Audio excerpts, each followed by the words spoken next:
하나님 말씀 구약성경 여호수아 1장 3절에서 9절 말씀까지를 봉독해 드리겠습니다. 구약성경 320페이지 되겠습니다. 내가 모세에게 말한 바와 같이 너희 발바닥으로 밟는 것은 모두 내가 너희에게 주었노니 곧 광야와 이 레바노스부터 큰 강 곧 유브라데 강까지 해쪽 속에 온 땅과 또 해지는 쪽 대해까지 너희의 영토가 되리라. 내 평생에 너를 능히 대적할 자가 없으리니 내가 모세와 함께 있었던 것 같이 너와 함께 있을 것임이니라. 내가 너를 떠나지 아니하며 버리지 아니하리니 강하고 담대하라. 너는 내가 그들의 조상에게 맹세하여 그들에게 주리라 한 땅을 이 백성에게 차지하게 하리라. 오직 강하고 극히 담대하여 나의 종 모세가 내게 명령한 그 율법을 다 지켜 행하고 우로나 좌로나 치우치지 말라. 그리하면 너희가 어디로 가든지 형통하리니 이 율법책을 내 입에서 떠나지 말게 하며 주야로 그것을 묵상하여 그 안에 기록된 대로 다 지켜 행하라. 그리하면 내 길이 평탄하게 될 것이며 내가 형통하리라. 내가 내게 명령한 것이 아니냐. 강하고 담대하라. 두려워하지 말며 놀라지 말라. 내가 어디로 가든지 내 하나님 여호와가 너와 함께하느니라 하시니라. 아멘. 고려 말기의 충신 정몽주의 총절은 나라가 어려울 때에 나타났습니다. 고려시대의 많은 군신들이 충절을 헌신착처럼 버리고 혜성같이 떠오르는 이성계에게 기울어졌을 때에 그의 아들 이방원은 정몽주의 속마음을 떠보려고 하여가 시 한 구절을 읊어 써서 보냈습니다. 이런들 어떠하리 저런들 어떠하리 만수산 드렁치기 얽혀 산들 어떠하리. 우리도 이같이 얽혀서 100년까지 누리자. 요즘 산에 가보면 칡넝쿨이 온 나무들을 뒤엎고 있지 않습니까? 이 나무도 저 나무도 이런 숲도 저런 숲도 칡넝쿨 사이에 얽혀서 살아가는 것처럼 이런들 어떠하리 저런들 어떠하리. 온 세상에 있는 산에 드렁치기 얽혀 산들 어떠하리. 우리도 이같이 얽혀서 100년까지 누리자. 고려시대의 충신이든 조선시대 충신이든 누구 왕의 밑에 있었든 다 무시하고 그냥 우리 함께 어우러져서 100년까지 잘 살아보자라는 그런 의미로 보낸 시입니다. 그때에 정몽주는 이방원에게 보낸 그 유명한 단심과입니다. 이 몸이 죽고 죽어 100번 고쳐주고 100골이 진토되어 넋이라도 있고 없고 임향한 일편단심이야 가실 줄이 있으랴.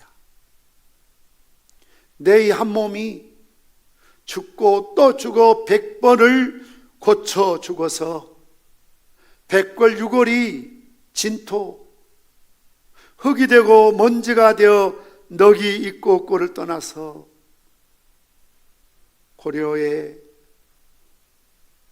단종 임금을 향한 일편단심은 가실 수가 없다. 내가 섬겼던 왕에 대한 이 충성심은 아무리 세월이 흐르고 변해도 나는 임을 향한 일편단심 변할 수가 없다.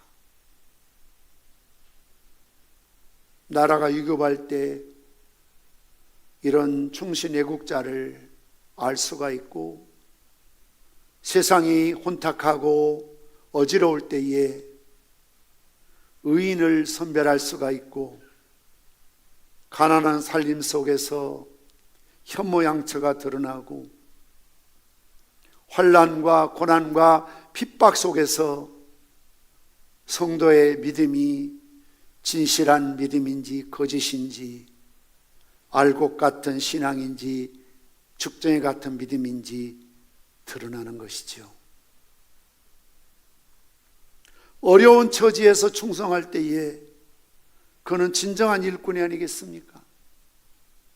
그래서 큰 일, 시련을 지나다 보면 일꾼이 드러나는 법입니다. 오늘 하나님께서 여호수아에게 오직 강하고 극히 담대하라고 명령하실 그 당시의 상황은 편안할 때, 아무 일 없을 때, 평탄대로 때 주신 말씀이 아니라 최악의 상황에서 주신 말씀입니다. 여호수아는 온전히 하나님 따르고 얼마나 그의 믿음이 대단합니까? 모세의 시종으로서 얼마나 부지런합니까? 이른 새벽에 일어나서 하루 종일 시종을 들었지 않습니까? 가나안 땅을 정탐하고 돌아와서도 10명의 정탐꾼들은 부정적인 보고했을 때 오직 여호수아 갈렙만이 믿음으로 반응하자고, 믿음으로 생각하고 말하자고, 하나님 우리와 함께 하시면 그들은 우리의 밥이라고, 그렇게 아름다운 믿음의 모습을 보여준 훌륭한 지도자였습니다. 그러나 이런 여호수아라 할지라도 그에게 주어진 현재 상황은 그가 약해질 수밖에, 불안할 수밖에, 두려워할 수밖에 없는 그런 상황이었습니다. 세 가지의 관점에서, 첫째는 민족적으로 위기의 상황이었다는 것이죠. 하늘처럼 믿고 따르던, 태산처럼 의지하던 모세가, 민족의 지도자가 지금 부재한 혼란의 상황입니다. 그래서 여호수아 1장 1절 이하의 말씀 보면 모세가 죽자 여호와께서 여호수아에게 이르시되라고 시작하고 있습니다. 절대적인 지도력을 행사했던 모세가 죽었다는 겁니다. 그의 공백은 너무나 컸습니다. 그 당시 제국의 황제 바로와 맞서 1대1 전투를 벌이고 이스라엘을 출애굽시켰던 모세, 40년 광야 생활의 온갖 고난 속에서도 태산처럼 우뚝 버티고 지도력을 보여주었던 모세가 죽었다는 거지요. 더 이상 모세가 존재하지 않습니다. 누가 이 모세의 지도력의 공백을 채울 수가 있었습니까? 모세와 여호수아를 비교하면 아직도 여호수아는 그 지도력이 너무나 미흡합니다. 검증되지 않았습니다. 정말 그 별난 백성들이 따라줄지, 위기를 잘 넘기고 이스라엘 백성들을 약속의 땅 가나안 땅으로 인도해 드릴 수 있을지 의문스러운 상황이었지. 뿐만 아니라 두 번째는 최악의 조건입니다. 이스라엘 백성들은 얼마나 목이 곧고 폐역하고 불평불만의 명수들 아닙니까? 우리가 출애굽기를 읽어보면, 신명기, 레위기, 민수기를 읽어보면 얼마나 이스라엘 백성들 정말 화가 나고 답답합니까? 각 지파에서 내노라 하는 신앙이 훌륭하고 출중한 리더 지도자급 12명을 모아서 40조의 가나안 땅을 정탐하고 돌아와서 그들이 보고한 내용이 무엇입니까? 성은 크고 웅장하고 과일도 이렇게 크고 살기 좋은 땅이지만 우리의 힘으로 그들을 정복할 수 없다. 그 육중한 여리고성을 넘을 수도 없다. 그들은 철기 문화를 가지고 그들은 자이언트 거인들 네피림인데 우리는 그들 앞에 메뚜기같이 연약한 존재들이다. 이 보고를 10사람이 합니다. 10사람이. 오직 2사람 여호수아 갈렙만이, 그건 사실이지만 그러나 지금까지 인도하셨던 하나님 우리와 함께 하시면 그들 우리의 밥이라고 말해도 예나 지금이나 다수결의 원리에 따라서 2사람의 목소리를 묻히고 10명의 목소리가 크지요. 이 말을 들은 이스라엘 백성들이 땅을 치며 통곡하고, 흔히 내가 고생하고 힘든 건 참을 수 있지만 내 어린 자식들 이 광야에서 어떻게 하란 말이냐, 매장지가 없어서 우리를 이곳까지 끌어왔느냐, 우리가 애굽에 있을 때 뭐라고 그랬느냐, 차라리 우리가 이곳에서 애굽 사람들의 종로로 타며 사는 게 낫다고 말하지 않았느냐, 왜 우리를 이곳까지 데려와서 이 고생을 시키느냐. 불평, 불만이 대단합니다. 하나님의 능력을 갑전에 받았던 모세도, 그의 온유함이 지면에 승했던 모세도 한 번도 그들의 백성의 힘을 결집시키지 못했는데, 여호수아가 이렇게 별난, 이렇게 문제가 많은, 입만 열면 불평이요 모이면 원망이요 탓하고 부정적인 보고하고 있는 이들을 데리고 뭘 하겠느냐는 거예요. 누구보다 여호수아는 그걸 잘 알고 있지 않습니까? 요즘 쉽게 말하면 그 당회원들, 그 권사들, 집사들, 교회 안에 항상 문제를 일으키고 부정적으로 말하는 그들을 다 알고 있지요. 여호수아는 알아요. 답답하지요. 저런 사람들 데리고 내가 어떻게 전쟁에서 이길 수 있을까? 3번째는 그의 앞에 있는 험난한 과제 아닙니까?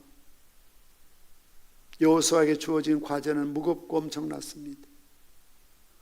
그동안 전쟁이라고 해봐야 아멜렉과 치른 전투가 전부였습니다.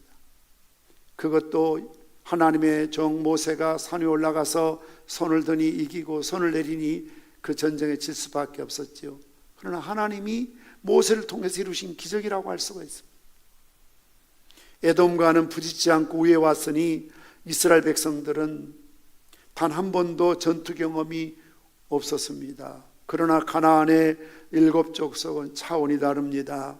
철제 무기로 무장하고 있었습니다. 정규군이 탄탄하게 결속되어 있습니다. 그들은 전투 경험도 풍부합니다. 그들 가운데는 자이언트 거인들이 있습니다. 본토로 말하면 헤비급과 라이트급의 전쟁이에요. 그러나 이스라엘 백성들은 오합지졸입니다. 막대기를 들고 싸워야 합니다. 가나안 땅의 그 무시무시한 7족속을 싸워서 이기고 그 땅을 취하여서 이스라엘 백성들에게 땅을 이제 분배해야 되지 않습니까? 돈 앞에, 땅 앞에 고분고분 말 들을 사람들입니까? 우리는 요단 동편에 남겠다는 둥, 땅을 차지할 때도 그 땅이 마음에 든다 안 든다, 왜 누구에게는 더 넓은 땅을 주느냐, 왜 농사가 잘 안 되는 땅을 주느냐, 우리에게는 왜 물이 없는 땅을 주느냐, 그렇게 불평하지 않겠어요? 항상 남의 떡이 더 커 보이잖아요. 그 중심에 오늘 여호수아가 서 있는 것입니다. 공부 잘하고 있는 사람에게 공부하라고 말할 필요가 없지. 잘 사랑하며 살고 있는 사랑하라고 말할 필요가 없지. 기도 열심히 하는데 더 기도하라고 말할 필요가 없지. 정말 강하고 담대한 여호수아였다면 하나님께서 굳이 왜 여호수아에게 계속해서 강하고 담대하라, 오직 강하고 극히 담대하라고 요구할 필요가 없는 것이죠. 여호수아도 좀 불안해하고 있습니다. 떨고 있습니다. 무서워하고 있습니다. 걱정하고 있는 것이죠. 그래서 그러한 상태를 너무나 잘 알고 계셨던 하나님께서 여호수아에게 오늘 본문의 말씀에서 첫 번째 내린 명령이 무엇입니까? 오직 강하고 극히 담대하라는 것입니다. 비전의 땅을 정복하기 위해서는 강하고 담대해야 합니다. 어떠한 난관과 어려움에도 흔들리지 않는 용기가 있어야 합니다.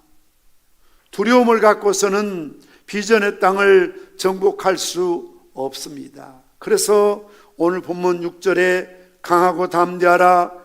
너는 내가 그들의 조상에게 맹세하여 그들에게 주리란 그 한 땅을 이 백성에게 차지하게 하리라. 표준 세번역에 좀 더 실감나게 번역하고 있어요. 굳세고 용감하여라. 내가 이 백성의 조상이 주기로 맹세한 땅을 이 백성에게 유산으로 물려줄 사람이 바로 너다. 그 조상 아브라함과 이삭과 야곱과 요셉에게 약속했던 이 가나안 땅을 내가 이 땅을 유산으로 너에게 줄 거야. 너 여호수아에게. 네가 이 땅을 받아서 12지파에게 나눠줘야 돼. 그러면서 그러려면 너 지금 그렇게 불안해서 안 돼. 그렇게 떨고 있으면 안 돼. 그렇게 무서워하고 있으면 안 돼. 그렇게 걱정하고 근심하고 있으면 안 돼. 굳세야 된다. 용감해야 된다. 반복해서 한 번으로 끝나지 않고 7절에서도 오직 강하고 극히 담대하라. 9절에서도 내가 네게 명령한 것이 아니냐. 강하고 담대하라. 두려워하지 말며 놀라지 말라. 하나님께서는 여호수아에게 그 무엇보다도 굳세어라, 용감해라, 강하고 담대하라고 말하고 있습니다.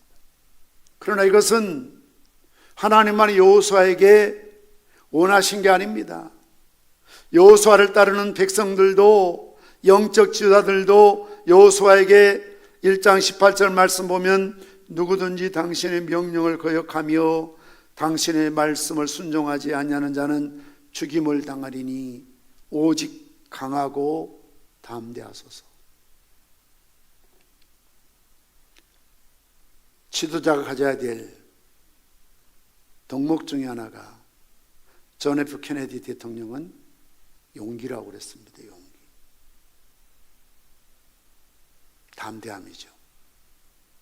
우리나라가 일제로부터 강점을 당하고 6.25로부터 온통 산천이 다 파괴되고 정치적으로 혼란스러울 때에 07 과삼의 말을 하죠.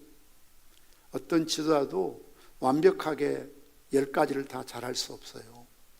7가지 잘하면 성공한 지도자예요. 그도 사람이기 때문에 3가지 실수할 수 있다는 거죠.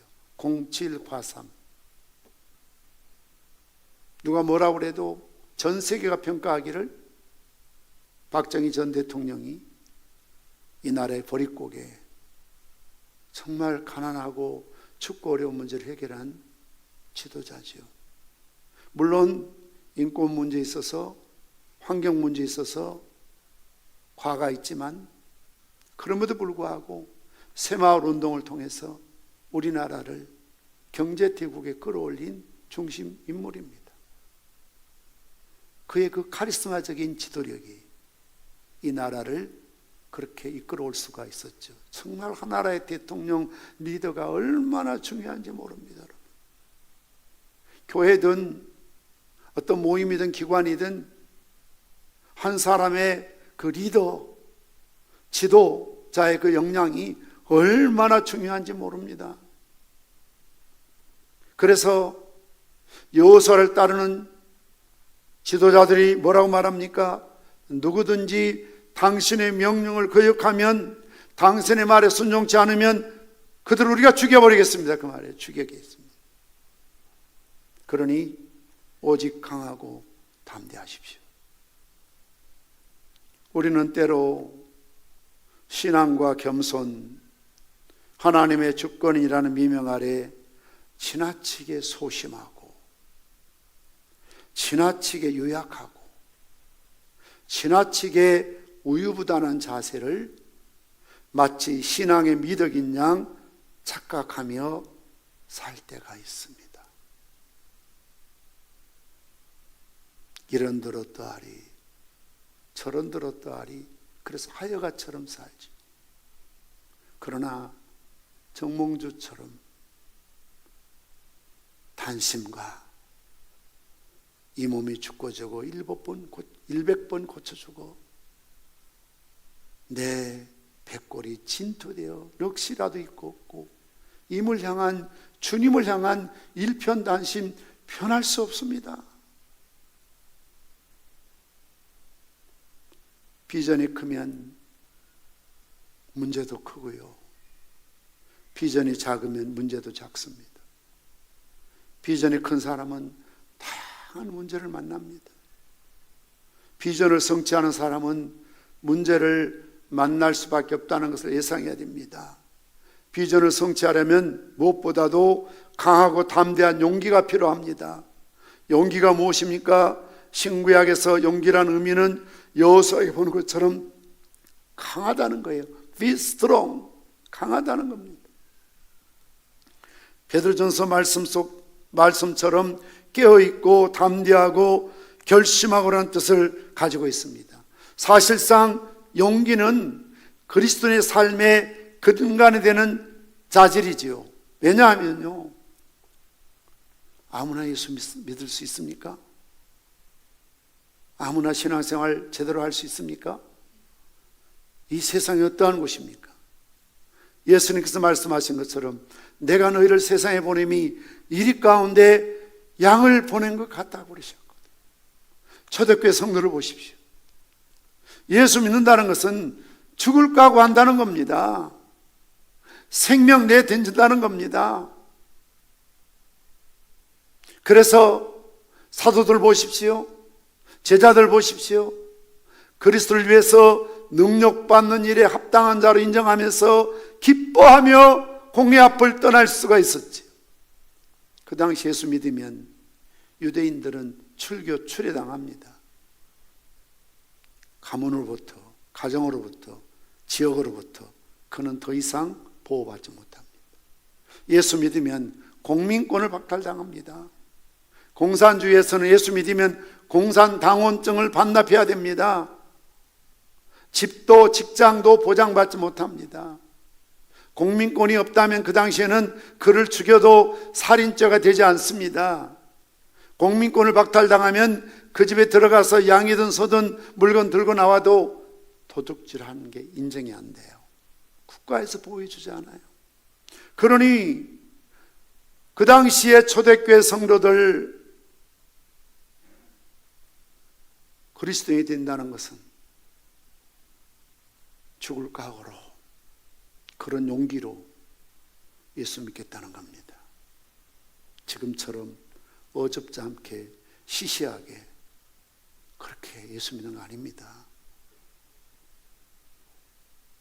때로는 친한 친구 앞에서도, 때로는 직장에서도, 때로는 내 인사권을 갖고 있는 상사 앞에서도 교회가 뭐 그렇게 죽을 죄를 저질렀습니까? 하고 말할 수 있어야 돼요.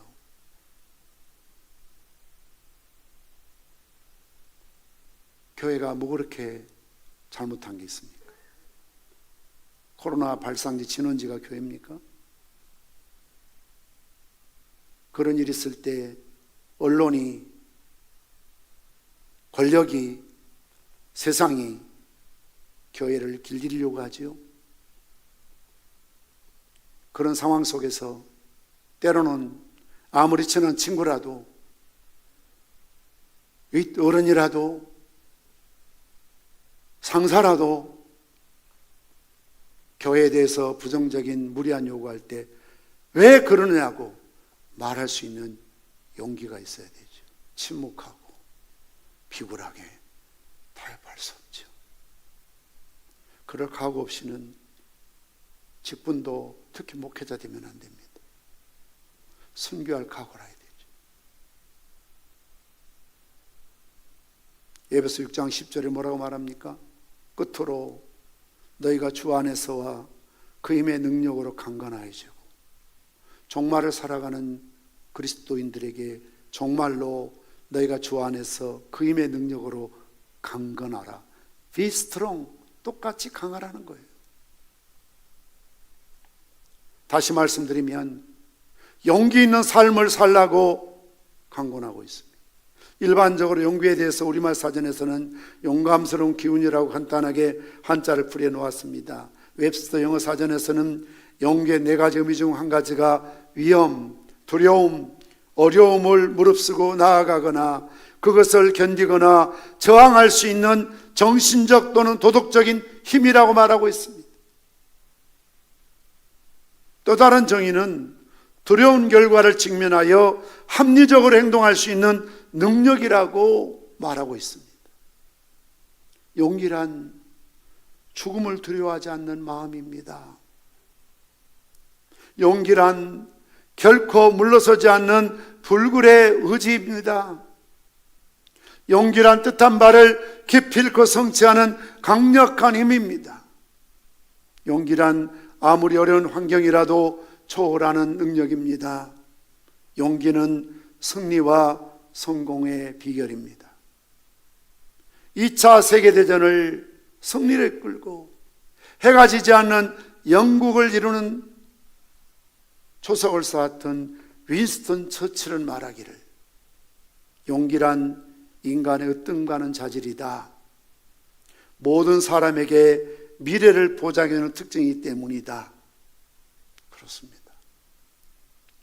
여러분들의 지나간 과거의 삶 속에서 그때 좀 용기가 있었다면 오늘 좀 상황이 달라졌겠지요. 그때 좀 용감하게 도전정신이 있었다면, 굳센 믿음으로 살았더라면 오늘 좀 상황이 변했을 것 아닙니까?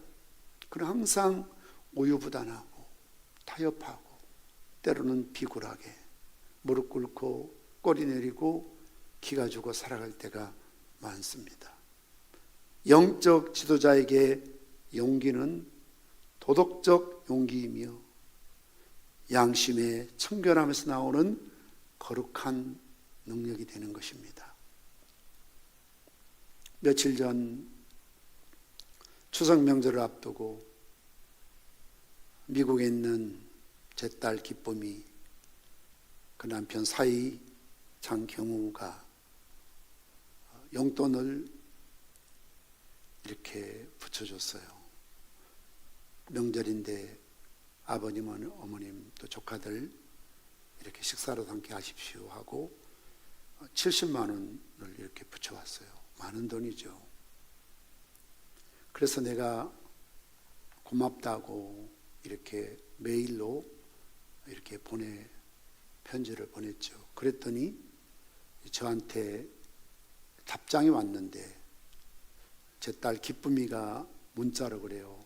아빠, 신랑 오빠가 아빠한테 지금 메일을 쓰려고 하는데 그 애가 이제 초등학교 1학년 때 미국 전 가족이 들어갔으니까 영어권에 익숙하니까 한국말을 하고 또 이렇게 하지만 자유롭지가 못해요. 그래서 아주 지금 고민하고 있는데 아버님한테 메일을 답장을 드려야 되는데 한글로 쓰려니까 이 글이 안 된다는 거예요. 그래서 할 수 없이 자기 익숙한 영어로 메일을 써서 보냈으니까 아빠 통역을 잘해서 잘 읽어봐. 그래서 메일이 왔어요. 장문의 메일이었는데 이렇게 보니까 제가 좀 영어를 좀 잘할 걸 하는 그런 후회를 했습니다. 그러나 뜻은 제가 이해할 수 있더라고요. 일부를 소개합니다. 이제 5년 됐거든요. 아버님과 시간을 그동안 보낸 후 여기 영어는 유지만 너 당신하면 안 되고 아버님이죠. 아버님이 제 역할 모델이 된 것을 확인할 수 있습니다. 나는 아버님 같은 용감한 사람을 본 적이 없습니다. 하나님의 일과 긍정성을 행하겠다는 아버님의 결심은 나를 놀라게 했습니다. 많은 어려움과 불확실성 속에도 불구하고 아버님은 인내하고 하나님께 삶을 바쳤습니다. 제가 이 메일을 읽고 또 말씀을 준비하면서 그래도 내 가족이, 내 자식들이 자기 아버지를 생각할 때, 장인을 생각할 때 비굴하거나 세상과 타협하지 않고 용기 있게 세상 일이 아니라 하나님의 일과 긍정성, 불확실하죠. 개척에서 지금 33년을 사역하고 있지만 단 한 번도 쓰고 남고 여유가 있어 본 적은 없습니다. 돈이 있어 땅을 살 수 있는 것도 아니었고, 준비가 되어서 이런 건축을 건축할 수 있는 것도 아니었고, 비전홀이든 선교사를 파송하든 어떤 일이든 현재도요, 지금도요, 늘 어렵죠. 힘들 때 많이 있죠.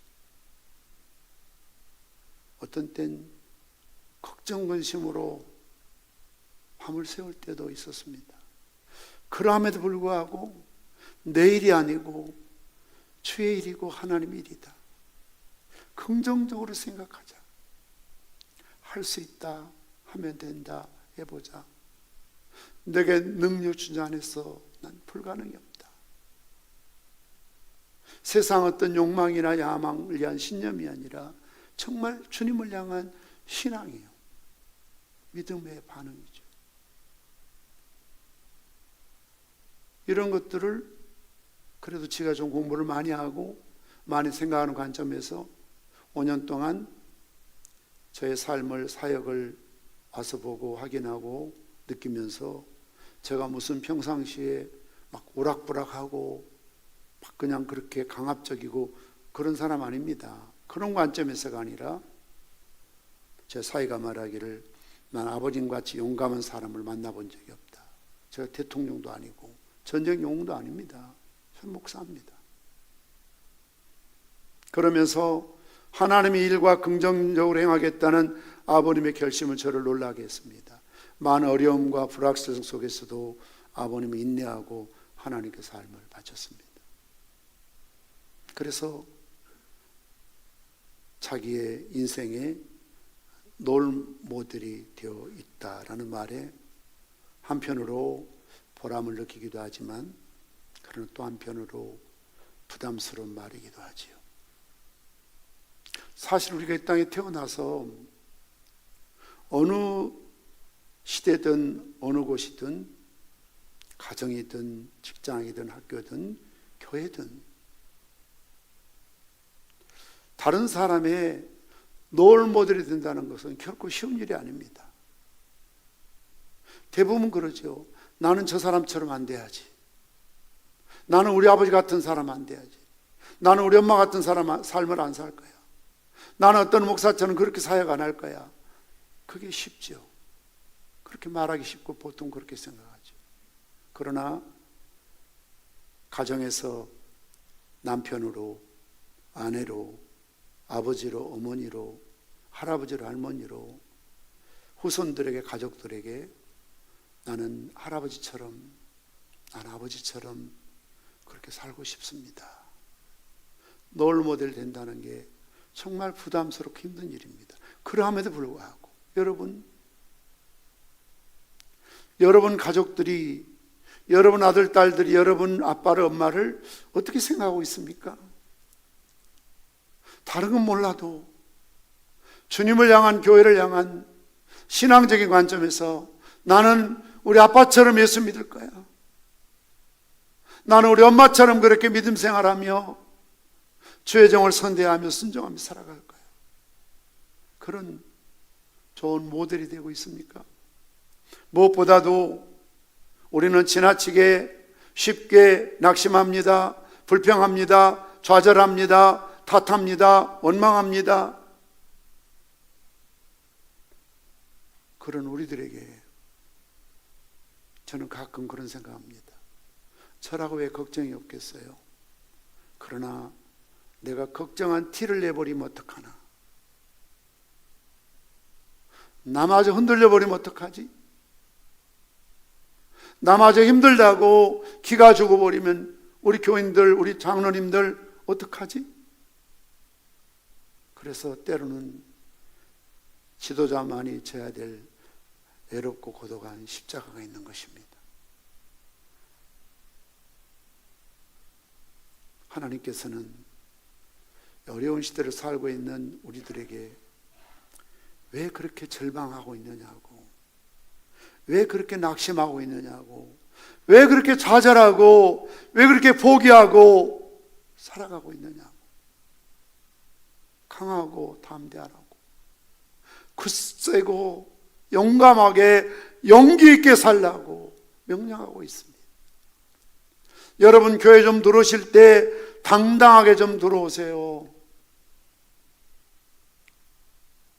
길거리 걸어 다닐 때 세발 어깨 그렇게 쭉 쳐져가지고 세상 근심 걱정 다 짊어지고 온갖 근심 바위덩어리 같은 짐을 지고 그렇게 그냥 허덕이며 살아가는 모습으로 좀 그렇게 돌아다니지 마세요.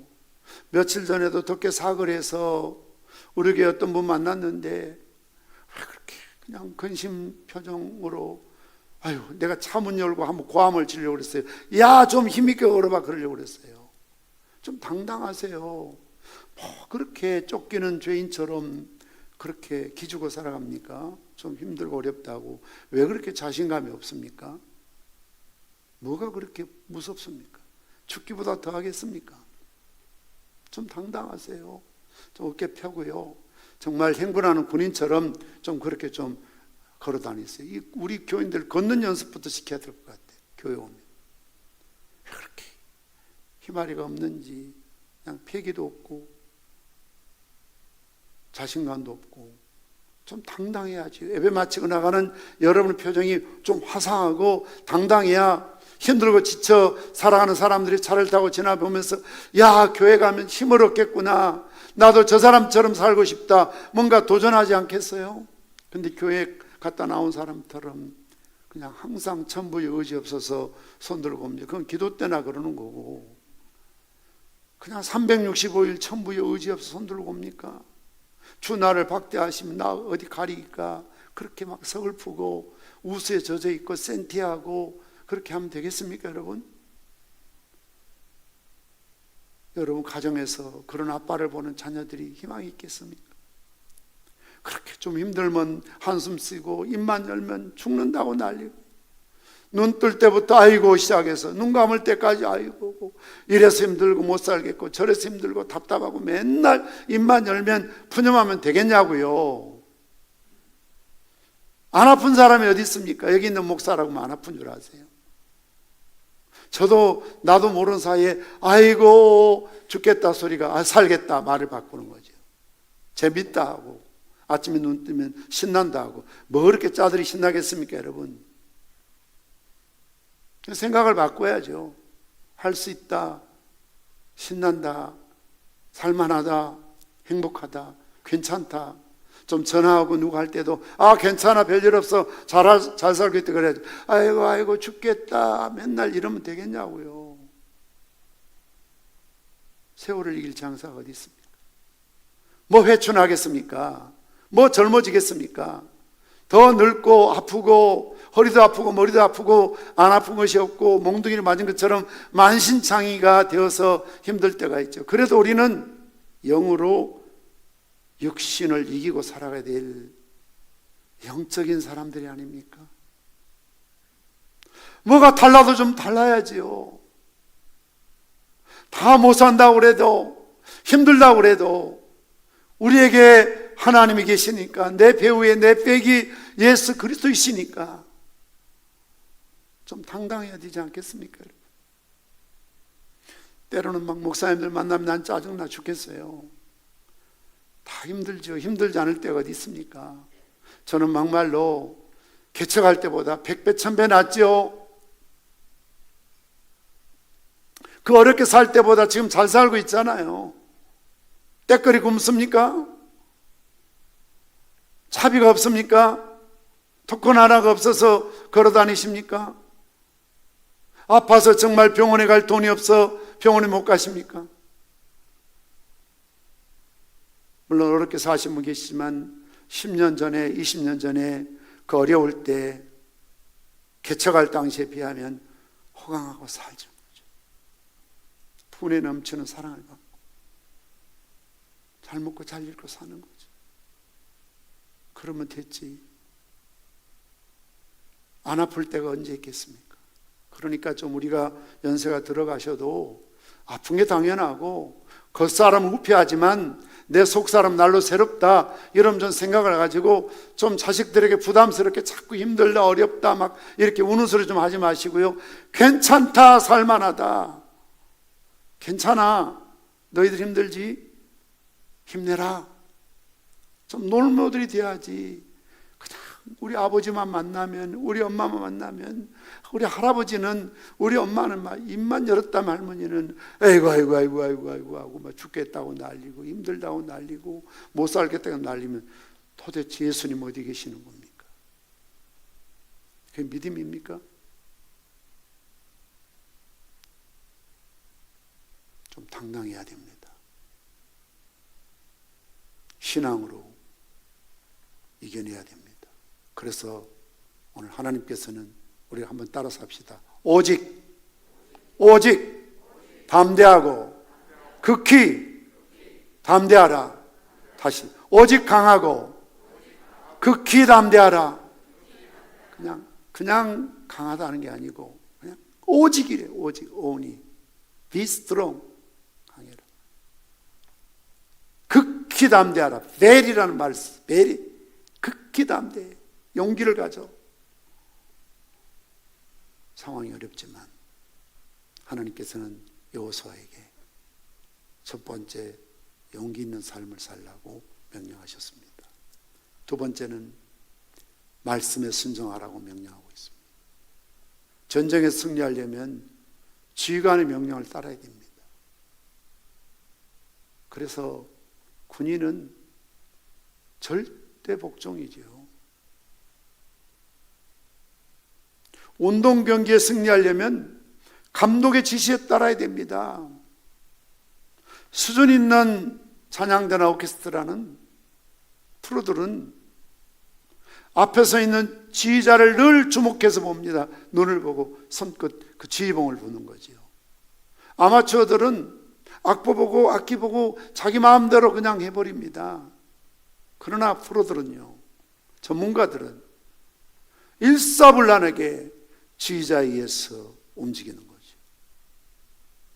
그래야 멋진 노래를, 오케스트라를, 합창을 할 수가 있지 않겠습니까? 내 인생의 경주에서 승리하려면 어떻게 해야 됩니까? 우주를 창조하신 그 하나님, 만물을 다스리신 그 하나님, 전지하시고 전능하신 하나님, 영원 불변하신 하나님, 무소부재하신 하나님 그 말씀에 순종하고 이스라엘 백성들이 영적인 지도자인 모세의 말에 순종하고 영적인 지도자인 여호수아의 말에 순종할 때 그들이 하나님 앞에서나 세상에서 형통한 삶을 살 수가 있고 전쟁에서 이기며 승리하게 될 줄 믿습니다. 승리의 비결은 순종입니다. 여러분, 순종이라는 책을 사서 좀 읽어보세요. 순종입니다. 여호수아를 따르는 영적 리더들이 여호수아에게 뭐라고 말합니까? 당신 말을 거스린 자 우리가 다 죽이겠다는 거예요. 죽이리니 그냥 경계하겠다는 것도 아니고 출교하겠다는 것도 아니고 죽이겠다는 거예요. 그렇게 강력하게 말합니다. 그러면서 오직 강하고 담대하십시오. 오늘 7절의 말씀 보십시오. 나의 종 모세가 내게 명령한 그 율법을 다 지켜 행하고 우르나 좌로나 치우치지 말라. 그리하면 어디로 가든지 형통하리니. 8절에 뭐라고 말합니까? 이 율법책을 내 입에서 떠나지 말게 하며 주야로 그것을 묵상하여 그 안에 기록된 대로 다 지켜 행하라. 그리하면 내 길이 평탄하게 될 것이며 내가 형통하리라. 뭘 말합니까? 순종해야 형통하다. 순종해야 이길 수 있고 순종해야 성공할 수 있다는 것이죠. 어떻게 말합니까? 다 지켜행하라는 거예요. 파트타임이 아니에요. 교회 와서만 순종하는 게 아니고요, 집에서도 회사에서도 어떤 모임에서도 다 하나님 말씀을 지켜 행하라고 반복해서 다 지키라고 말합니다. 다 지키라고. 이것만 지키고는 안 되고가 아니라 다 지키라는 거예요. 그러면 길이 형통하고 형통하리라.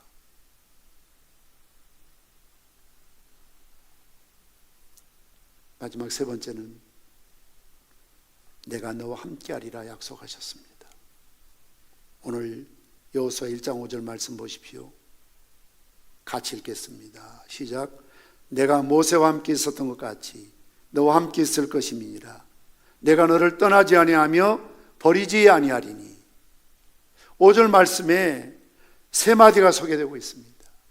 첫째는 내가 너와 함께 있으리라. 두 번째는 내가 너를 떠나지 않으리라. 세 번째는 내가 너를 버리지 아니하리라. 사실 하나님 앞에서는 변한 게 없어요. 모세가 죽어도 하나님이 아니 계신 것이 아니고요, 그대로 계시고요. 하나님 편에서 아무것도 달라지는 게 없어요. 두려워할 필요가 없어요. 걱정할 필요가 없어요. 모세가 없다고 그래서, 백성이 폐허가다고 그래서, 가나안 7 족속이 아무리 강하고 힘이 있다 할지라도 하나님 앞에서는 아무것도 아니거든요. 이것이 하나님께 가지고 계시는 성품의 본질 아닙니까? 통일성. 시간을 넘어 영혼까지 이르는 변하지 않는 존재의 무한성, 연속성. 아브라함의 하나님, 이삭의 야곱의 하나님, 우리 조상의 하나님, 오늘의 하나님, 내 미래의 하나님, 과거에도 도우셨던 하나님, 지금도 도우시고 앞날도 책임져 주실 하나님 아니십니까? 그래서 알파와 오메가요, 처음과 나중이시고 전에도 계셨고 지금도 계시고 장차 오실 전능하신 하나님 아니십니까? 로마서 8장 31절에 만일 하나님 우리를 위하시면 누가 우리를 대적하리요? 여러분, 하나님 우리 편인데 누가 우리를 대적하겠어요? 하나님이 내 편인데 누가 승리하겠습니까? 이김을 주신 하나님이 승리의 왕이시기 때문에 대적할 자가 없다는 것이죠. 모세나 여호수아나 바울이 어떤 존재입니까? 그들이 무쇠입니까? 강철 인생입니까? 아닙니다. 우리와 성정이 똑같은 사람들입니다. 그럼에도 불구하고 마귀가 그들을 당할 수가 없었습니다. 그 이유는 그들과 함께 하시는 하나님을 마귀가 당해낼 수 없었기 때문입니다. 승리는 그들에게 돌아갔습니다. 로마가 그들을 핍박하고 죽이려 했지만 결국 로마가 그들 앞에 무릎을 꿇고 로마가 기독교를 인정하고 로마가 기독교를 국교로 받아들입니다. 승리는 우리의 것입니다. 그 비결은 내가 똑똑하고 능력 있고 잘나서가 아니고 하나님이 함께 하시기 때문에 그렇습니다. 하나님 없이 살아가는 인생은 언제나 실패뿐입니다. 하나님과 동행할 때 평탄한 길이 있습니다. 형통합니다. 하나님과 함께하는 삶을 살 때 우리의 길이 형통하게 될 줄 믿으시기를 바랍니다. 우리 다 함께 나셔서 강한 용사 찬양하신 후에, 비록 현실이 힘들고 때로는 어둡고 힘들고 답답할지라도 오늘 이런 시대 속에 살고 있는 우리에게 주시는 주님의 음성이 있습니다. 강하고 담대해라. 하나님 말씀 앞에 순종해라. 하나님이 나를 떠나지 않습니다. 나를 버리지 않습니다. 항상 우리와 함께 하시고 이 자리에도 여러분 하나님이 함께 하심을 믿으시기를 바랍니다.